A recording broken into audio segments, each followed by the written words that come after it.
பட்சத்தில் தான் அவர் வந்து இது வந்து ஓகே அப்படின்னு சொல்லி வெளில ப்ரொஜெக்ஷன் பண்ணலாம், நோ ப்ராப்ளம், பார்த்தா கரெக்டாக இருக்குங்கிற பட்சத்தில் தான் அவர் ஒத்துக்கிட்டார்.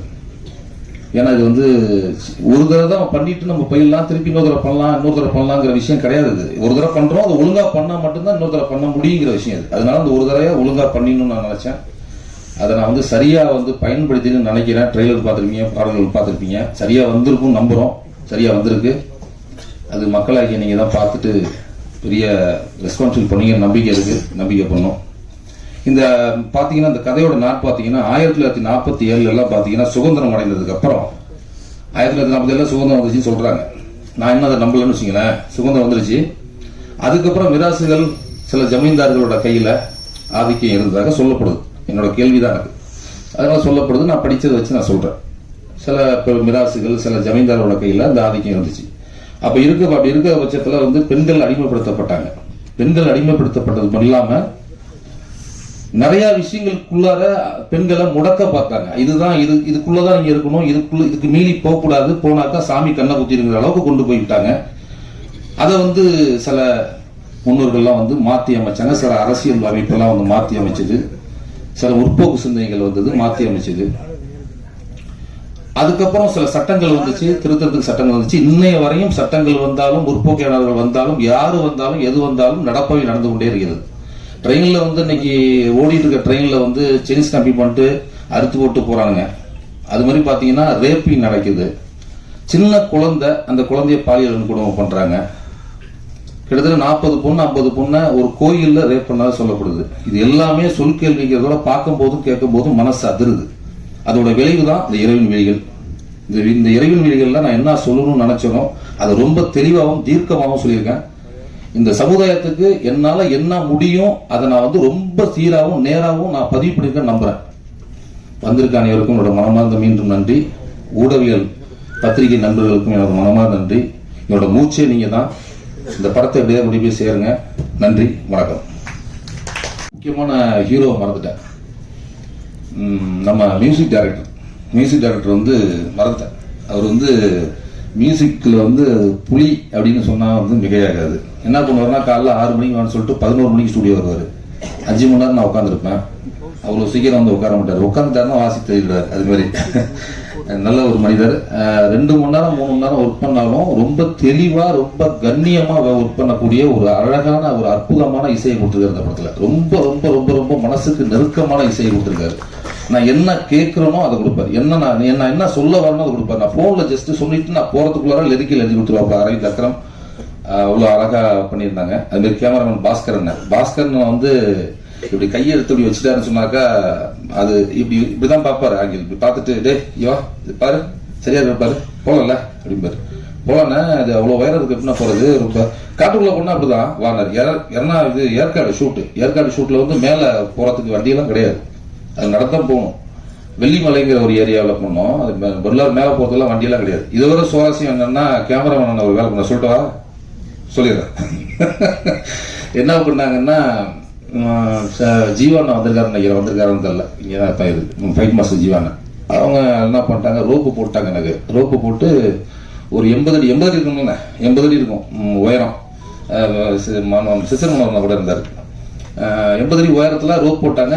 மேலே ஏறணும். ஒரு ட்ரெயில் பார்த்துக்கலாமான்னு கேட்டாங்க. ட்ரெயிலா 80 அடி உயரத்துல மேலே ஏறி திருப்பி நான் கீழே இறங்கி ட்ரெயில் பார்க்குறீங்களா? எல்லா இடத்துல பார்த்துக்கலாம், ரோப்பு கரெக்டாக இருக்கான்னு சும்மா ஜஸ்ட் ஒரு ஜம்ப் பண்ணி பார்த்துக்கலாம். ஜம்ப் பண்ணி பார்த்தோம், ரோப்லாம் கரெக்டாக இருந்துச்சு. இது இவங்களுக்குள்ள பேசிட்டு ஏதோ இருந்திருக்காங்க, எனக்கு தெரியல. டைரக்டர் அந்த இடத்துல இருக்கணுங்கிறது அப்பதான் உணர்ந்தேன். நான் வந்து ஓகேன்னு சொல்லிட்டு நம்ம அசிஸ்டன்ட் ரூபன்ட்ட சொல்லிட்டு பார்த்துக்கடா அப்படின்னு சொல்லிட்டு மற்ற பசங்க அசிஸ்டன்ட் சரி கிடையாது. ரூபன் தான் ரொம்ப தெளிவாக ஒர்க் பண்ணுவான். அதனால ரூபன்ட்ட சொல்லிட்டு நான் ரோப்ல தூங்க ஆரம்பிச்சிட்டேன். டக்குன்னு ரெடி ரோல் ஆக்ஷன் அப்படின்னு டக்குன்னு தூக்கிட்டாங்க. ரோப்பை தூக்கிட்டா ஒரு 80 அடிக்கு மேலே போயிடுச்சு. ரோப்பு மேலே போயிட்டு ஒரு 10 செகண்ட் ஒரு 20 செகண்ட் 30 செகண்ட் ஆயிடுச்சு. என்னடா ஒருத்தன் கட்டும் சொல்ல காணும், திருப்பி வாகனம் கூட காணும், ரோப்பு இழுத்த மாதிரியே நிற்கிது என்னடான்னு சொல்லிட்டு 2 நிமிஷம் 3 நிமிஷம் கழிச்சு எனக்கு பேலன்ஸ் தொடையெல்லாம் ஆட ஆரம்பிச்சிட்டு கீழே அப்படி பார்க்குறேன். எல்லாம் இத்தனோன்னு தெரியுறாங்க எல்லாரும். திரும்பி என்னால பார்க்க முடியாது. ரோப்பு இந்த பக்கம் கட்டிருக்கு. என்ன என்னடா அது இறக்குறாங்களா இல்ல ரோல் போயிட்டு இருக்கா என்னன்னு தெரியலையான்னு சொல்லிட்டு இப்படி பார்த்தா ஒண்ணுமே பண்ண முடியல. மேல அப்புறம் அண்ணாந்து பார்த்தேன், கேமரா மேல ட்ரோன் ஓடி இருந்துச்சு. அப்புறமா சத்தம் போட்டு ரோப்பை திருப்பினதுக்கு அப்புறம் பார்த்தாக்கா பாஸ்கரனும் நம்ம ஃபைட் மாஸ்டரும் நின்றுக்கிட்டு இல்லைம்மா சார், அது மேலே ஏறினாமா சார், அது கீழே இறக்கலாமா சார்? கீழே இறக்கும்போது ஒருத்தர ரோல் பண்ணிக்கலாமா சார்? அது ஏறும்போது கஷ்டமா இருக்குமா சார்? பாசன்ன நான் திருப்பி கூட ஏறேன், தயவு செய்து நான் கீழே இறக்கி விடுங்க அப்படின்னா 2-3 நிமிஷம் என்ன மேலே ஹோல்ட் பண்ணிட்டாங்க. அவங்களுக்கு அவ்வளோ ஒரு கான்ஃபிடென்ட், நான் மேலே இருந்துருவேன், அவ்வளோ பிரச்சனை இல்லை, அவ்வளோ கான்ஃபிடென்ட். நான் உழைப்பை அவங்க பார்த்துட்டு மேலே இருந்தால் கரெக்டாக அவன் பண்ணுவான், கீழே இறங்கி வருவாங்கிற கான்ஃபிடென்ட். பட் நான் மேலே போனதுக்கு அப்புறம் கீழே பார்க்கும்போது எனக்கு பெரிய பயம் வந்துருச்சு. அப்போ கீழே சொன்னேன்னா இதெல்லாம் பண்ணாங்க, இல்லைடா சரி கீழே ரிட்டர்ன் வரும்போது ரிவேஸ் ஷாட்லாம் போட்டால் நல்லா இருக்காது எடிட்டில். நம்ம அது மாதிரி எடிட்டிங் நாலேஜ் பர்சனர், எடிட்டிங் நாலேஜ் அது கரெக்டாக இருக்குமா கரெக்டாக இருக்காதாங்கிறத அங்கேயே ஒரு ஜட்ஜ்மெண்ட் பண்ணி பண்ணுவார், அந்த மாதிரி ஒரு கேமராமேன். அப்புறம் அந்த மியூசிக் வாங்கியிருக்க ஜி மியூசிக் கம்பெனி, அவங்களுக்கு மனமார்ந்த நன்றிகளும் வாழ்த்துக்களும். இந்த ட்ரெய்லர் வந்து 6/3 ரிலீஸ் ஆகிருக்குது ஜி மியூசிக்கில். பாருங்கள், பார்த்துட்டு உங்களோட கருத்துக்களை அதில் பதிவிடுங்க. பாடல்கள் கூட அடுத்தடுத்தது பாடல்களும் வரும். அப்புறம் வந்து பிஆர்ஓ ஜானன் அவர்களுக்கு என்னோட மனமார்ந்த நன்றி. ரொம்ப சிரத்தை எடுத்து இந்த விஷயங்கள் பண்ணியிருக்காரு ஜானன். நிறைய விஷயங்கள் கிட்டத்தட்ட ஒரு 7 டேஸா வந்து கூடவே டிராவல் பண்ணி அலைஞ்சிருக்கோம். இந்த இடத்துக்கு நான் வரத்துக்கு நம்ம அவ்வளோ சிரமப்பட்டு இந்த இடத்துக்கு வந்தோம்லாம் சொல்லலை, அதெல்லாம் சும்மா அது தேவையில்லாத பேசுறதாயிடும். அதனால நான் இந்த இடத்துக்கு வரத்துக்கு நிறைய கஷ்டங்கள் பட்டிருக்கோம். ஒரு 12 வருஷம் உழைச்சிருக்கோம். அதெல்லாம் தாண்டி இந்த ஒரு 7 நாள் வந்து டிராவல் வந்து அவரோட ஜேர்னி பண்ணது வந்து எனக்கு ரொம்ப எப்படி சொல்றது, ரொம்ப ஆசையாகவும் ரொம்ப ஆர்வமாகவும் இருந்துச்சு. நிறைய விஷயங்கள் கற்றுக்க முடிஞ்சது என்னால் அவர் கூட இருக்கும்போது. அப்புறம் வந்து நம்ம நம்பி அண்ணன் வந்து என்ன சொன்னாலும் அது தகும், அந்த அளவுக்கு வந்து உழைப்பாளி. நம்பி அண்ணன் மாதிரி உழைப்பாளிலாம் நான் வந்து எனக்கு தெரிஞ்சு ரொம்ப நேர்மையான உழைப்பாளி நான் பார்த்ததில்ல. அவ்வளோ நேர்மையாக சொன்ன விஷயத்த கரெக்டாக இங்கே வாடா, இங்கே இத்தனை மணிக்கு போவா, 3 மணிக்குன்னா 3 மணி, 4 மணி 4 மணி அந்த அளவுக்கு பண்ணுவார். அதுமாதிரி நம்பி அண்ணனுக்கு மனமார்ந்த நன்றியும் தெரிவித்துக்கொண்டு, அப்புறம் வந்திருக்க அத்தனை பேருக்கும் என்னோட மனமார்ந்த நன்றி. அப்புறம் மாஸ்டர் எல்கே ஆண்டனி மாஸ்டர் சிறப்பாக நடன வாய்ப்பு அமைச்சிருக்காரு, அவருக்கு என்னோட மனமார்ந்த நன்றி. வாய்ப்புக்கு விடை கூறி நன்றி பெறுகிறேன். நன்றி, வணக்கம். அனைவருக்கும் இனிய மாலை வணக்கம். ஃபர்ஸ்ட் டைம் என்னை ஸ்டேஜில் கூப்பிட்டு பேச வச்சதுக்கு ஃபர்ஸ்ட் நன்றி. இறைவருக்கு நன்றி, அப்பா அம்மாவுக்கு நன்றி. என்ன பேசுறதுன்னு தெரியல.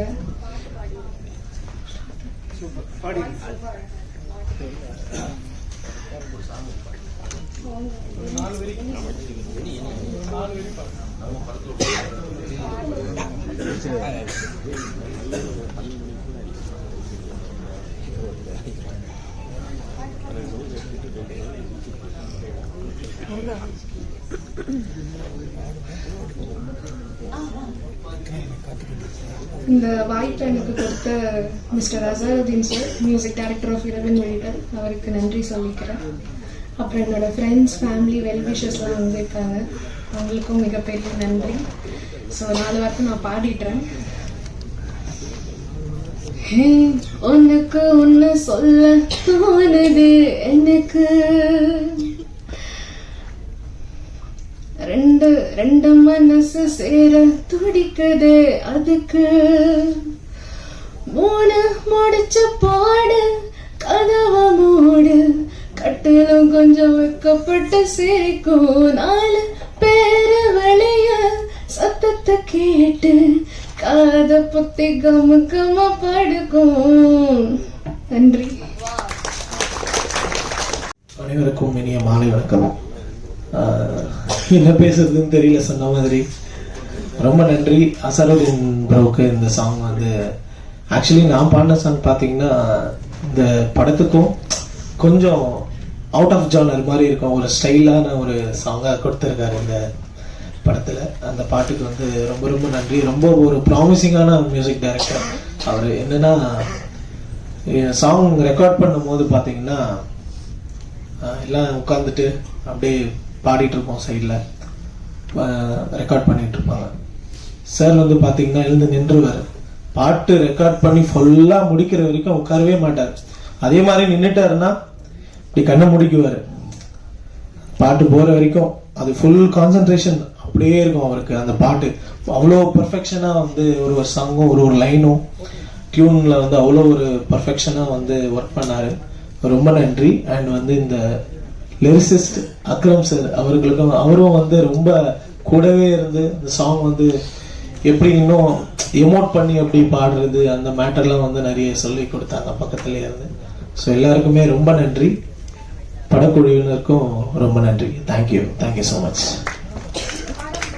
நான் பாடி ரொம்ப நாள் ஆனதுனால மியூசிக் டைரக்டராக சாங் அனுப்பலை. ஏன்னா வந்து முன்னாடியே நம்ம அதை எங்கன்னா இது பண்ணிடக்கூடாது, ஒரு சில ரெஸ்ட்ரிக்ஷன்ஸ் இருக்கிறதுனால. உதயகுமார் சார் வந்திருக்காரு, அவர் எனக்கு ரொம்ப பிடிக்கும். அவரோட ஒரு பாட்டு ஒன்று பாடலாம் அப்படின்னு சொல்லிட்டு. பாடலாமா சார்? காப்பிரைட்ஸ் சார், பாடலாமா? With your permission. தெம்மாங்கு பாடிடும் சின்ன விழி மீன்களும் பொன்னூஞ்சலாடிடும் கண்ணிக்கரும் கூந்தலோ முத்தாடும் மேடை பார்த்து வாடி போகும் வான் பிறை முத்தாரம் நீட்டும் மார்பில் ஏக்கம் தேக்கும் தாமரை வண்ணப்பூவின் வாசம் வந்து நேசம் பேசும் அவள் நான் பார்க்க தாங்காம நானுவார் புதுக்கூ. அதேதான்.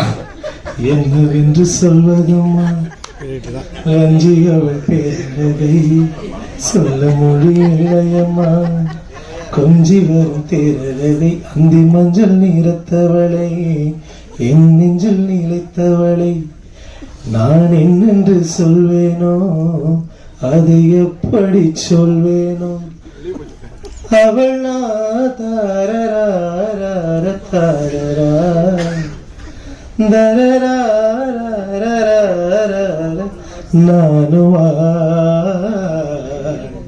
அவ்வளோ.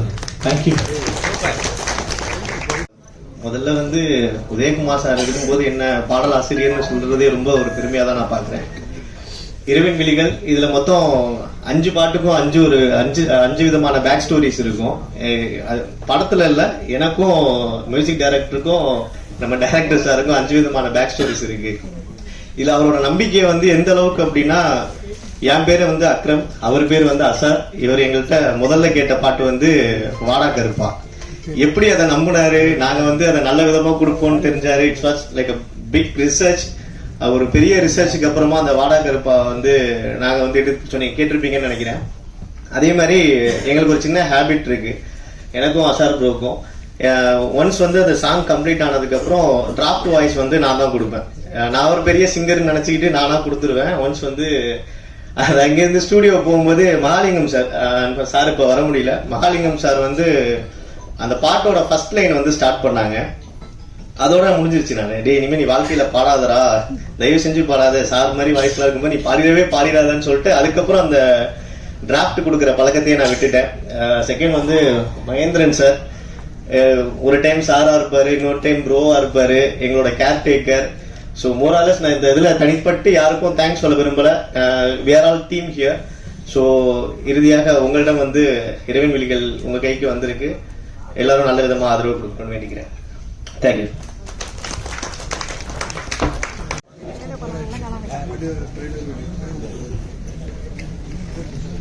அதற்கு முன்னதாக நடிகர் ஈஸ்வர் அவர்களை அன்போடு மேடைக்கு அழைக்கிறோம்.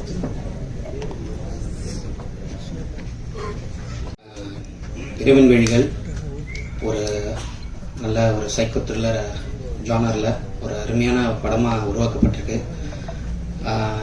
ரொம்ப சந்தோஷமாக இருக்குது. இந்த படம் வந்து ரொம்ப ரொம்ப வந்து ரிஸ்க் எடுத்து தான் பண்ணியிருக்காங்க. ஏன்னா வந்து டைரக்டர் அவர் என்ன எதிர்பார்த்தாரோ ஆக்சுவலாக வந்து அது சிறப்பாக வந்திருக்கு. 5 பாட்டுமே வந்து நல்லா வந்திருக்கு. அவரோட டேஸ்ட்டு படத்தில் ஒரு பாட்டுமே ஒரு ஜானரில் எக்ஸ்பெக்ட் பண்ணோம். அவர் எக்ஸ்பெக்ட் பண்ணது என்னவோ அது கிடச்சிருக்கு நான் நம்புகிறேன். பேக்ரவுண்ட் மியூசிக் வந்து ஒரு சீனுமே வந்து அவர் ஒரு சின்ன சின்ன விஷயங்களை வந்து பார்த்து சொல்லுவார். அவர் என்ன நினைக்கிறாரோ அதை நான் கொடுத்துருக்கேன். அப்புறம் நம்ம இரவின் விழிகள் டீமில் இருக்க எல்லாருக்குமே, டெக்னீஷியன் எல்லாருக்குமே வந்து நன்றி. அப்புறம் ப்ரொடியூசர் சார் மகேந்திரன் சார் அவர் அப்புறம் டைரக்டர் சைக்காலஜிஸ்ட் ப்ரோ சொல்கிறது எப்படி சொல்கிறதுன்னு தெரில. ஏன்னா வந்து அவர் எனக்கு எல்லா விதத்துலேயுமே பயங்கர சப்போர்ட்டிவாக இருந்து இது நல்லா வரணும். ஏன்னா மியூசிக் வந்து ஒரு படத்துக்கு எந்த அளவுக்கு முக்கியங்கிறது எல்லாருக்குமே தெரியும். அது ஒவ்வொரு சீன்லேயுமே பார்த்து அவர் பண்ணார். அதேமாதிரி நல்லா வந்திருக்கு. அப்புறம் என் படத்தில் 5 பாட்டுக்கும் பாடின சிங்கர்ஸ் விஷ்ணு சரண், அப்புறம் வந்து விஜயஸ்ரீ, லிரிக்ஸ் எழுதின அரவிந்த் அக்ரம். அவர் என்ன அந்த லிரிக்ஸ் வந்து ஒரு பாட்டுமே பார்த்து அவர் ஒரு தடவை அனுப்புனாருன்னா அதில் எந்த ஒரு கரெக்ஷனுமே இருக்காது. அவர் டைரக்டருமே அப்படிதான் அவர் சொல்லுவார். ஏன்னா அவ்வளோ பர்ஃபெக்டாக அவர் எழுதி கொடுத்தாரு. அதே மாதிரி பாட்டுமே நல்லா வந்துருந்துச்சு. அப்புறம் வேற யாரும் மிஸ் பண்ணுறேன்னு தெரில, ஏன்னா எனக்கு ரொம்ப வருத்தமாக இருக்குது, பேசுறதே இல்லை ஸ்டேஜில் ஃபர்ஸ்ட் டைம். ஸோ எல்லாருக்குமே நன்றி, இங்கே இருந்திருக்கிற எல்லாருக்கும். இந்த படம் வந்து எல்லாத்தையும் போய் சேரணும்னு நான் வந்து நினைக்கிறேன். அப்புறம் முக்கியமாக கானா கௌரி சங்கர், அவர் வந்து நல்லா பாடி கொடுத்துருக்காரு, ஒரு பாட்டு சாங் பாடியிருக்காரு. ஸோ அவருக்குமே நன்றி. வி மகாலிங்கம் அண்ணன், அவரை நான் வந்து ஆக்சுவலாக மறந்துட்டேன், சாரி. ஆக்சுவலாக அவர் வந்து வாடா கருப்பா சாங் வந்து நீங்கள் பார்த்துருப்பீங்க. ஸ்டுடியோவில் வந்து அவர் வந்து ஃபர்ஸ்ட் டைம் வந்து ஸ்டுடியோக்குள்ளே வந்தோடனே பாட்டு கேட்டோடனே அவர் வந்து கண்டிப்பாக பண்ணலப்பா, ரொம்ப நல்லா இருக்கு பாட்டு அப்படின்னு சொன்ன தவிர வேறு எந்த ஒரு எதுவுமே இல்லை. அப்படி இப்படின்னு எதுவுமே சொல்லலை. ஆரம்பிச்சு முடிகிற வரைக்கும் அவரோட ஃபுல் எஃபெக்ட் போட்டு அந்த பாட்டை வந்து ரெக்கார்ட் பண்ணி கொடுத்துருந்தாரு. ரொம்ப ரொம்ப சந்தோஷமா இருந்தது. அந்த பாட்டு வந்து எந்த அளவுக்கு வந்திருக்கு நீங்கள் பார்த்துருப்பீங்க. படத்துலையும் ஒரு விஷுவலோட பார்க்கும்போது, கதையோட பார்க்கும்போது உங்களுக்கு பிடிக்கும். ரொம்ப நன்றி எல்லாருக்குமே. Thank you so much. இந்த வாய்ப்பை எனக்கு கொடுத்த இரவிடுவெளிகள் டீம், அப்புறம் என்னோட அம்மாக்கும் என்னோட ஒய்ஃபுக்கும் வந்து நான் ரொம்ப நன்றி தெரிவிச்சுக்கிறேன். Thank you so much. நன்றி. அனைவருக்கும் வணக்கம். எனக்கு உயிர் கொடுத்த எங்கள் அம்மா அப்பாவுக்கு முதல் வணக்கம். ஓகேவாப்பா? படம் பார்த்தேன், ரொம்ப அருமையாக இருக்கு. நான் அதில் ஒரு அருமையான கேரக்டர் ஒன்று பண்ணியிருக்கேன். அதுக்கு காரணம் வந்து என் நண்பன் அந்தோனி, டான்ஸ் மாஸ்டர். அவர் வந்து எனக்கு ஒரு 35 வருஷமாக நானும் அந்தோனியும் நல்லா பழக்கம். இது நல்லா பண்ணியிருக்காரு, இயக்குனர் நல்லா பண்ணியிருக்காரு, அப்புறம் கேமரா நல்லா பண்ணியிருக்காரு. ரொம்ப சந்தோஷமாக இருக்குது. ஹீரோ ஹீரோயினி நல்லா சிப்ஸு நல்லா சாப்பிட்டாங்க. பாண்டிச்சேரியில் சிப்ஸு நல்லா சாப்பிட்டீங்களா? ஓகே. மீடியாவுக்கு என் மனமார்ந்த வாழ்த்துக்களை தெரிவிக்கிறேன். ரொம்ப நன்றி. பெரிய பெரிய ஆள்லாம் வந்திருக்காங்க. ரொம்ப சந்தோஷமாக இருக்கும். படம் வந்து குடும்பத்தோடு வந்து தேட்டரில் பார்த்தா ரொம்ப சந்தோஷமாக இருக்கும். ஒரு வித்தியாசமாக பண்ணியிருக்காரு இயக்குனர். அவருக்கு என் மனமார்ந்த வாழ்த்துக்கள் தெரிவிக்கிறேன். நன்றி, வணக்கம்.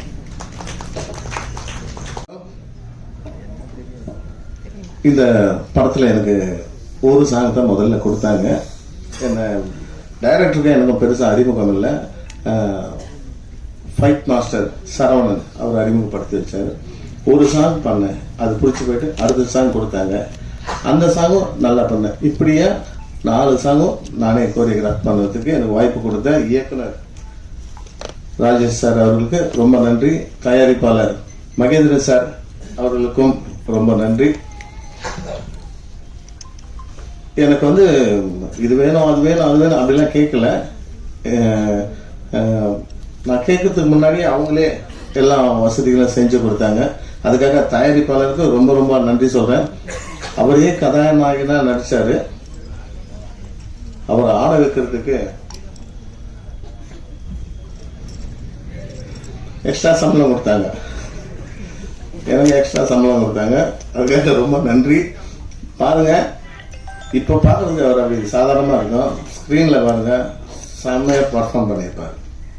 உண்மையாக சொல்கிறேன், அந்த அளவுக்கு அவரை வேலை வாங்கியிருக்கோம். எனக்கு நிறைய ஒத்துழைப்பு கொடுத்தாரு. நான் என்ன சொன்னாலும் மாஸ்டர் சொல்லுங்க மாஸ்டர், செய்கிறேன். ஒரு 10 தடவைன்னா கூட அவர் எனர்ஜி குறையாம பண்ணாரு. அவரை பண்ண வச்சாரு டைரக்டர். அந்த அளவுக்கு ஒரு குடும்பமாக இருந்தோம் நாங்கள். எப்படின்னா ஒரு டெக்னீஷியன் மாதிரி தனித்தனியாக அவங்க வந்தோமா வேலையை முடிச்சோமா அப்படி இல்லாமல் ஒரு குடும்பமாக இருந்து அழகாக அந்த படத்தை முடிச்சிருக்கோம். ஸோ நீங்கள் எல்லாரும் இந்த படத்தை பார்த்து வெற்றி படமாக ஆக்கணும்னு உங்கள் எல்லாரையும் வேண்டி கேட்டுக்கிறேன். நன்றி, வணக்கம்.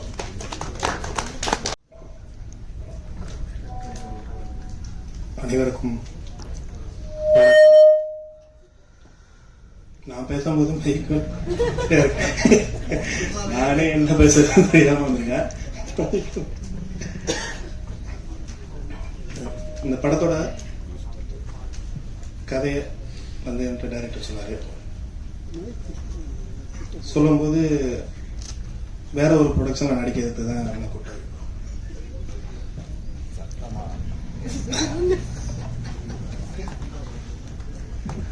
ஆனால் அந்த கதையை கேட்டதுக்கப்புறம் நானே ப்ரொடக்ஷன் பண்ணுறேன் அப்படின்னு சொல்லி சொன்னேன். அதுக்கு அவர் சரி பண்ணுங்க அப்படின்னு சொல்லி சொன்னார். அப்படி தான் இந்த கதையில் நடிக்கிறது. நான் ஹீரோவை பண்ண சொன்னார், நான் வேணாம் அப்படின்னு சொன்னேன். எனக்கு அதெல்லாம் வராது, நீங்கள் வேறு யாராவது போடுங்க அப்படின்னு. இல்லை நீங்கள் ப்ரொடியூஸ் பண்ணிவிட்டு நீங்களே நடிக்கலாம், அப்படி நீங்கள் நடிச்சே ஆகணும் அப்படின்னு எனக்கு கட்டாயப்படுத்துங்க. அதுக்கு அவரு எவ்வளோ நான் கஷ்டப்பட்டதோட அவரு கஷ்டப்பட்டது தான் அதிகமாக.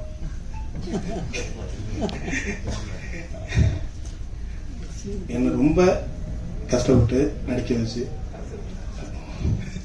டார்ச்சர்னா கொஞ்சம் இல்லை, அந்த அளவுக்கு டார்ச்சர் பண்ணி நடிக்க வச்சார். ஏன்னா நம்ம இங்கே நடிச்சிடலாங்க, நான் பார்க்கறதோட மக்கள் பார்க்கும்போது நீங்கள் அந்த கதையோட கரெக்டாக ஒத்து போகணும் அப்படின்னா. ஒரு சீனை 1 டேக்கு 2 டேக்லாம் இல்லை, 10 டேக்காக இருந்தாலும் விட மாட்டாரு. அவருக்கு அந்த சீன் சாட்டிஸ்ஃபேக்ஷன் ஆனதுக்கு அப்புறம் தான் என்ன விடுவார்.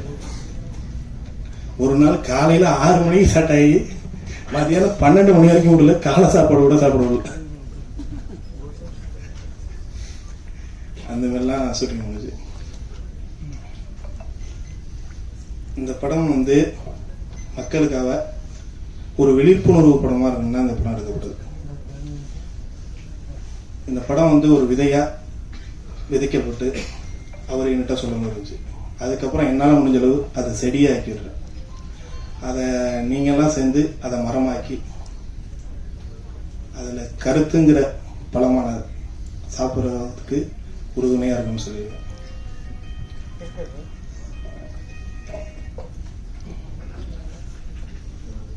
அனைத்து ஊடக நண்பர்கள் இதற்கு ஆதரவாக இந்த படத்தை மக்களுக்கு அனைவருக்கும் கொண்டு சேர்த்து ஆதரவு தருமாறு எங்கள் தலைமையாக கேட்டு நன்றி விடைபெறுகிறேன். நன்றி, வணக்கம்.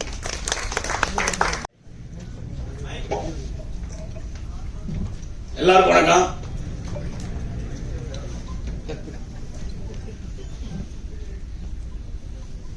அந்தோணி மார்க்ஸ் மூலியமா தான் இந்த படம் எனக்கு கிடைச்சிச்சு. இங்க என்னை வளர்த்து விட்ட ஜாமான் எல்லாருமே உட்காந்துட்டாங்க. என்ன துளி தந்த காலத்துல முதல்ல ஒரு பக்கத்துல இருந்த ஒரு ராமச்சியார் உட்காந்துட்டாங்க.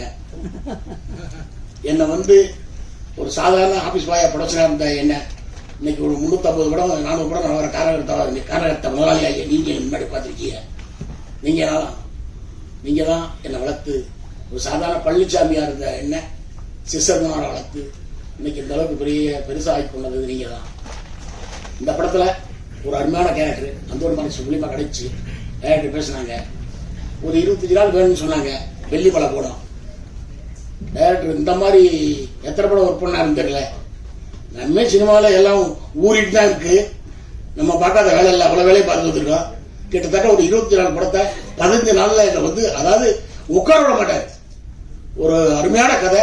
இந்த இன்றைய காலகட்டத்துக்கு நிச்சயமா இந்த கதை வந்து மிகப்பெரிய லெவலுக்கு வரும். அதை கொண்டு சேர்க்க வேண்டிய பொறுப்பு உங்கள்கிட்ட இருக்கு. உங்க பாதை தொட்டு கேட்டுக்கிறேன். அருமையான கதை. தயாரிப்பாளர் மகேந்திரன் ஹீரோ. ஒரு 5 மணி கரண்ட் ஏரியாவில் திடீர்னு பார்த்தா கரண்டே இருக்காது. லாரியில தண்ணி வாங்கி எல்லாம் முடிச்சுட்டு இருட்டுக்குள்ள தருவோம். 5 மணிக்கு பார்த்தா அவர் கார்ல பிளேட் எடுத்துட்டு இருப்பாரு. நான் ஏன்னா ப்ரொடக்ஷன்ல நான் பார்த்த வேலை, நான் வந்து வேளாத்த கிட்டத்தட்ட 100-150 படத்துல நான் ப்ரொடக்ஷன் அசிஸ்டன்ட் ஆபீஸ் பாயா எல்லா வேலை தரணும். அந்த வேலையை ஒரு ஹீரோ தயாரிப்பாளரு பார்த்தா நம்ம வந்து லாரியில தண்ணி பிடிக்கலான்னு பிடிச்சிட்டு ரூம் எடுத்து போறோம்னா இவர் வந்து பிளேட் எடுத்து கார்ல வச்சுட்டு இருப்பாரு. இந்த படத்துல வந்து ஒரு ப்ரொடியூசர் அவர் எத்தனை பெரிய ஆளு ஒரு படத்தையும் போட்டு இந்த படத்தை நடிச்சு அந்த ஸ்பாட்ல போய் இதைட்டு எந்த வேலையும் பாதிக்க கூடாத காட்டி அவ்வளவு கஷ்டப்பட்டார் இந்த படத்தை காட்டி. இயக்குனர் அங்க வந்து அதாவது ஒரு சீன் இன்னைக்கு 3 சீன் 4 சீன் பிளான் இருப்பாங்க, 6 சீன் எடுப்பாரு. பாஸ்ட் ரெடி எடி ரூபான் கட்டிக்கிட்டே இருப்பாரு. நானும் சேரன் சார் அவரும் என்ன கூட மிகப்பெரிய ஆர்டிஸ்ட். டைலாக் பக்கமா இருக்கும். போல பாரு. நிச்சயமா அது எங்களால முடிஞ்ச அளவுக்கு பண்ணிருக்கோம். அது காரணத்தா டைரக்டர் தான் சிக்கராஜி சார். அருமையான இயக்குனர், அருமையான கதை. இந்த படத்தை நீங்க கொண்டு போய் நீங்க கொண்டு போய் சேர்த்து இந்த படத்தை மிகப்பெரிய வெற்றி படமாக்கணும். மகேந்திரனை நிச்சயமா பெரிய லெவலுக்கு வரணும். இந்த வேலை பாஸ்கர் சார் கேமராமேன் பாருங்க, இந்த மாதிரி ஒண்ணுமே தெரியாம பேர் உட்காந்து காட்டுங்க, கொலை அத்தே விடுவார். ஒண்ணுமே இல்லை, இந்த போலா பாடுங்க. வெயில் இல்லாட்டாலும் மழை பெஞ்சாலும் சாட்டு எடுப்பாரு, இருட்டா இருந்தாலும் சாட்டு எடுப்பார். அவர் இந்த பாஸ்கரனை வந்து அவ்வளவு ஒரு திறமையான நிச்சயமா வந்து இந்த டீம் இதுல வேலை பார்த்த அத்தனை பேருமே நிச்சயமா டைரக்டர் வந்து இது வந்து முதல் படம்லாம் சொன்னா யாரெல்லாம் நம்ப மாட்டேங்காங்க. கிட்டத்தட்ட அவர் ஏற்கனவே 15 படம் பண்ண மாதிரி இந்த படம் பண்ணாரு. இந்த படம் வந்து அவ்வளவு நல்லா வந்திருக்கு. இந்த படத்தை வந்து கொண்டு போய் சேர்த்து ஓட வைக்கிறது உங்க கடமை, உங்க கையில் இருக்கு. உங்க பொறுப்பான் தொட்டு எனக்கு இந்த வாய்ப்பளித்த அனைவருக்கும் நன்றி தெரிவிச்சுட்டு விடைபெற நன்றி வணக்கம். இந்த படத்துல நடிச்சிருக்கேன். இன்னைக்கு விஜய் சார் இந்த லெவலுக்கு போறதுக்கு காரணமே அண்ணன் தான், பேரரசு தான். அது வந்து திருப்பாதி படம் பார்த்துருப்பீங்க, சிவகாசி படம் பார்த்துருப்பீங்க. அது மாதிரி வந்து அதை சொல்ல மறந்துட்டேன். போகணுன்னா என்னை மன்னிச்சுக்கீங்க. அப்புறம் எங்கள் அண்ணன் போஸ்ட் பண்ணிட்டு டைரக்டர் கலைஞர் சார் ஒரு படத்தில் நடித்தேன். நடிக்க போனேன், லொக்கேஷனில் இருந்தேன். மணிவரன் சார் நானும் ஒருத்தர் காம்பினேஷனு. ரொம்ப நல்ல மனுஷர், நடிக்க வைக்கல. அவர் ரொம்ப நல்ல மனுஷர், அதனால நடிக்கல, வீட்டுக்கு அனுப்பிச்சிட்டாங்க. என் கால் மட்டும் நடிச்சிருக்கோம் அதில். அது அவருக்கு நன்றி தெரிவிச்சுக்கிறேன். நான் மன்னிச்சுக்கிறேன். ஜாமான்களை சொல்லாமல் போனதுக்கு மன்னிச்சுக்கிறேன். நன்றி. எல்லாருக்குமே வணக்கம். ஃபர்ஸ்ட் ஆஃப் ஆல் நான் ரொம்ப ஷார்ட்டாக முடிச்சிடுறேன். இந்த படம் எடுத்த ப்ரொடியூசர் மகேந்திரன் அவர்களுக்கு ரொம்ப நன்றி. ஏன்னா வந்து நான் எப்பவுமே ப்ரொடியூசர் பாயிண்ட் ஆஃப் வியூ தான் பேசுவேன். ஏன்னா ஒரு ப்ரொடியூசர் இருந்தால் தான் ஒரு படம் வரும். ஸோ ப்ரொடியூசர் அப்படின்ற ஒருத்தர்னால தான் 100 பேருக்கு வேலை கிடைக்கும், 10,000 பேர் வந்து படம் பார்க்கலாம், 10 லட்சம் பேர் படம் பார்க்கறதுக்கான ஒரு வாய்ப்பு இருக்கும். So congratulations. அடுத்த வந்து இயக்குனர் டைரக்டர் இல்லாமல் எந்த படமும் வெளியில் வரப்போகிறது கிடையாது. ஸோ உதயகுமார் சார் வந்து மென்ஷன் பண்ணியிருந்தார் ஒரு ப்ராப்ளம், எஸ்பெஷலி அது நானும் ஒத்துக்கிறேன். ஏன்னா ரொம்ப நாளாக வந்து almost 6 months or more then maybe மைண்டில் ரொம்ப டிஸ்டர்பிங்காக இருந்த தாட்டே இதுதான். நான் தமிழ் கிடையாது, I am born brought up in Andhra, but due to love of Tamil Nadu and Tamil culture I shifted over here. ஆனால் அந்த டைமில் நான் என்ன யோசிச்சிருந்த ஒரு தாட் ப்ராசஸ் வந்து என்ன இருந்ததுன்னா, இங்கே மட்டும்தான் ரொம்ப அன்பா அண்ணா அன்னு கூப்பிடுவாங்க.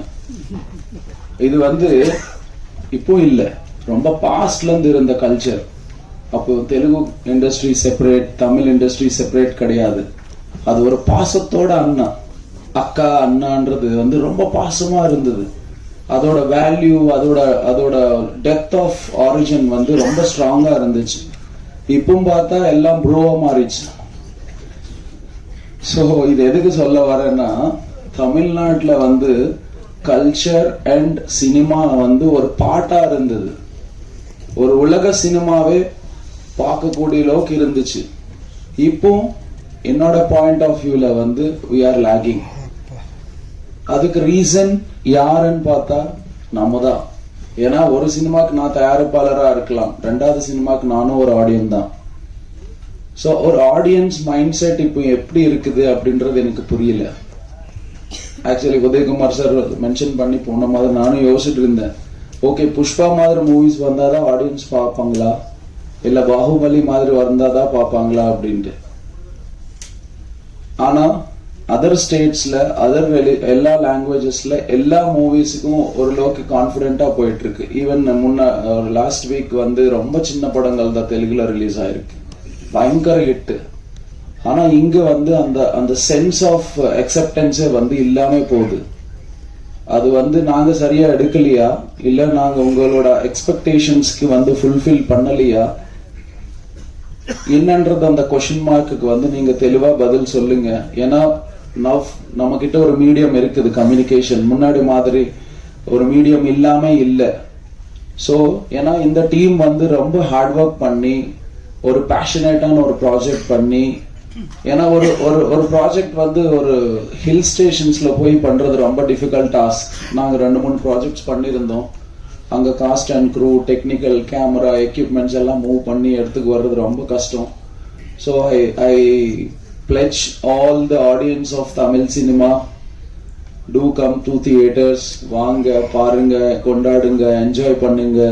உங்களோட அன்பு உங்களோட சப்போர்ட் கொடுத்தாதான் அடுத்த வந்து நம்மளால வந்து அடுத்த ஜெனரேஷன் எல்லாம் அப்கமிங் டைரக்டர்ஸ் ஆக்டர்ஸ் எல்லாருனாலையும் வந்து ஒரு வெற்றி படமான படங்கள் கொண்டு வர முடியும்.